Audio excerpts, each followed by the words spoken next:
Pozdrav svim mojim pratiteljima, dobrodošli u novi video. Kada se iz Fojnice krene putem koji se blago uvija kroz šume i livade, dolazi se do sela koje ne dočekuje bukom, već tišinom. Ta tišina nije prazna, ona je puna sjećanja. Selo Turkovići ne nameću se prolazniku, ali onaj ko zastane, ko udahne miris šume i pogleda stare kuće razasute po brdima, brzo shvati da je došao na mjesto gdje se historija ne piše knjigama, nego životom.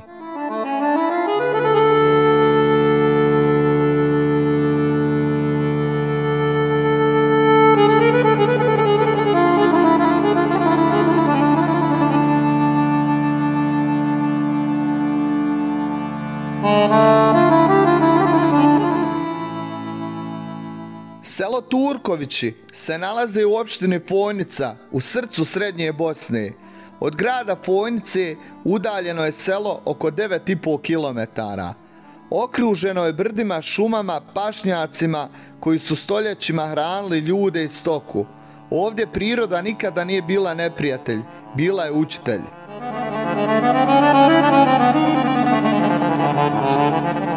Zime u selu znaju biti oštre, ali čiste, ljeta umjerena, puna mirisa, sjena i zvuka kosidbe. Proljeće i jesen u Turkovićima imaju posebnu ljepotu. Magle koje se spuštaju niz padine i boje koje prekrivaju šume podsjećaju na slike iz nekih davnih vremena.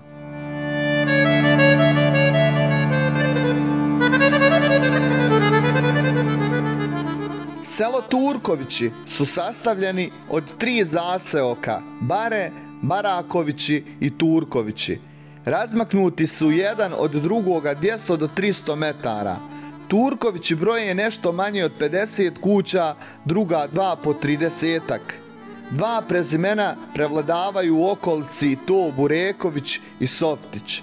Ostala su po koja porodica i to Ramnjak, Salčinović, Ramić, Huskić, Polutan, Makonja, Klisura i Omerčević.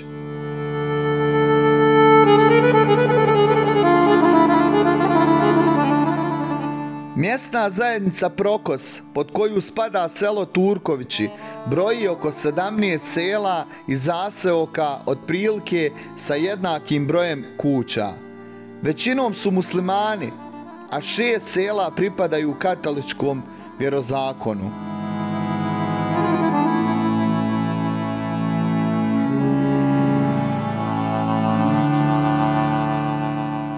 Izvora sa stalnom vodom je puno, neki imaju imena, neka izvorišta su odvedena za opskrbu sela, manja izvorišta su još takva kakva su, ali ih ima od tako malih pa do velikih, koji čine rijeku Zarastin, Pozarna, Podselo i Jezernica.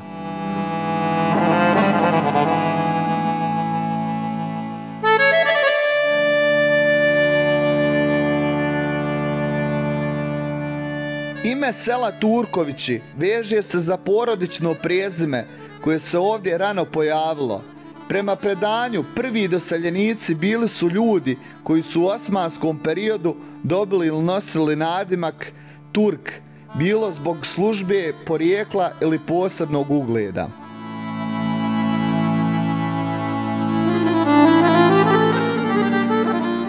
Vremenom se oko jedne jače porodice formiralo naselje, a selo je po njima dobilo ime Turkovići. Takav način imenovanja bio je čest u Bosni. Selo nosi ime ljudi koji su ga nekada podigli, obrađivali i branili. Ime je ostalo, ali su se generacije smenjivale. Ipak, korijen je ostao isti. Najvjerovatnije se neki derviš iz Turske naselio poslije prolaska kroz ove krajeve, sultan Mehmed Fatiha. Možda su ljudi bili pobožni, okupljajući se oko tekija, pa im je narod što je zavidan bio govorio da su turkovjesti, pobožni. Možda ima drugo značenje ovaj toponim. Iako pisani tragovi o Turkovićima nisu brojni, usmena predavanja govore da je selo formirano u vrijeme osmanske vlasti.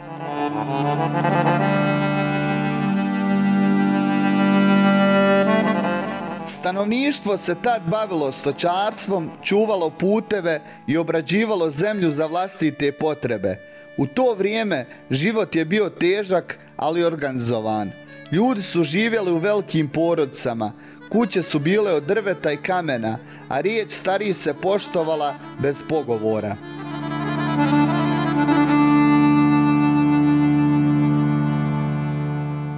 Turkovići su u to vrijeme bili dio šireg Fojničkog kraja, koji je imao važnu ulogu zbog rudnika, trgovine i zanata. Dolaskom austrougarske vlasti mijenja se način života, pojavljuju se novi zakoni, drukčija uprava, a i selo dalje ostaje vezano za zemlju. Počinju se graditi čvršće kuće, šire se putevi, a mladi ljudi sve češće odlaze na sezonske poslove. Ipak, selo Turkovići nisu napušteni, oni se prilagođavaju, a ne gube identitet. Mnogi mještani su otišli i nisu se vratili, ipak selo nikada nije potpuno zamrlo. Uvijek je ostao broj onih koji su se vraćali, obnavljali, popravljali i čuvali ognjišta.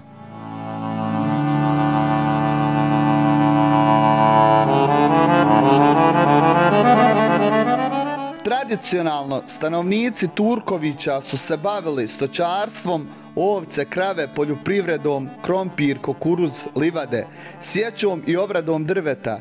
Danas mnogi mještani rade u Fojnici ili u drugim gradovima, a zemlja se i dalje obrađuje. Nema velikih firmi, ali ima domaćinstava koji čuvaju stare navike, vlastitu hranu, drva za zimu, baštu i za kuće.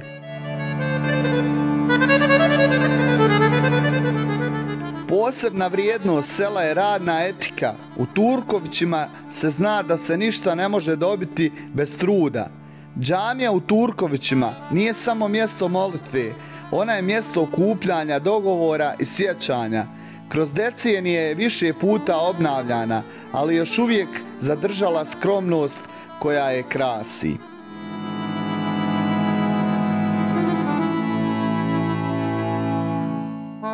U džamiji su se učila prva slova, donosile važne odluke i ispraćali ljudi na posljednji put.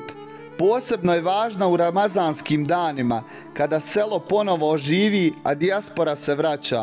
Ezani koji se čuju iz Turkovića nose poseban mir, kao da podsjećaju na selo da još diše. Kao i mnoga stara sela, Turkovići imaju svoje priče koje se nalaze u knjigama. Jedna legenda govori o starom mezarju na rubu sela, za koje se vjeruje da pripada prvim doseljenicima. Kažu da se noću ponekad čuje vjetar koji nosi glasove, a stariji kažu da to nije strah, to je podsjetnik. Postoji priča o izvoru vode koji nikad nije presušio, čak ni najgorim sušama. Mještani vjeruju da je taj izvor čuvan, jer je nekada spasio selo od velike nesreće. Ono po čemu Turkovići su najpoznatiji nisu brda, ni šume, ni priče, nego ljudi.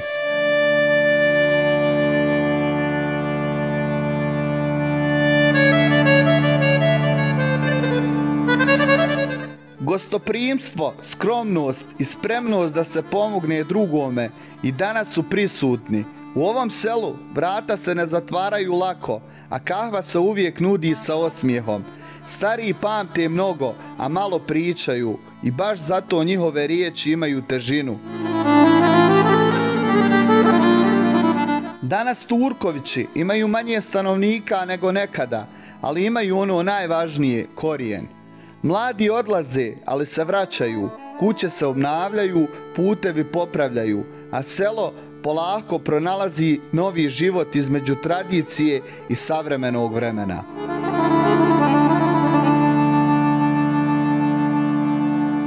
Prema popisu stanovništva iz 1971. godine u selu je živjelo 363 stanovnika. Prema popisu stanovništva iz 1981. godine u selu je živjelo 401 stanovnik. Prema popisu stanovništva iz 1991. godine u selu je živjelo 434 stanovnika. Prema popisu stanovništva iz 2013. godine u selu je živjelo 357 stanovnika.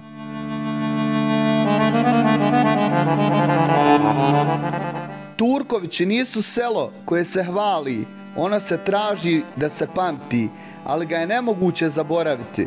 To je selo koje stoji tiho, ali čvrsto, kao kamen u temelju kuće. Ko jednom dođe, promijenit će sa sobom mir. Ko ode uvijek zna gdje se može vratiti. I ne zaboravite da zapratite moj kanal. Amel Beširević Bih, lajkajte i komentarišite video. Do sljedeće priče, pozdravljam vas.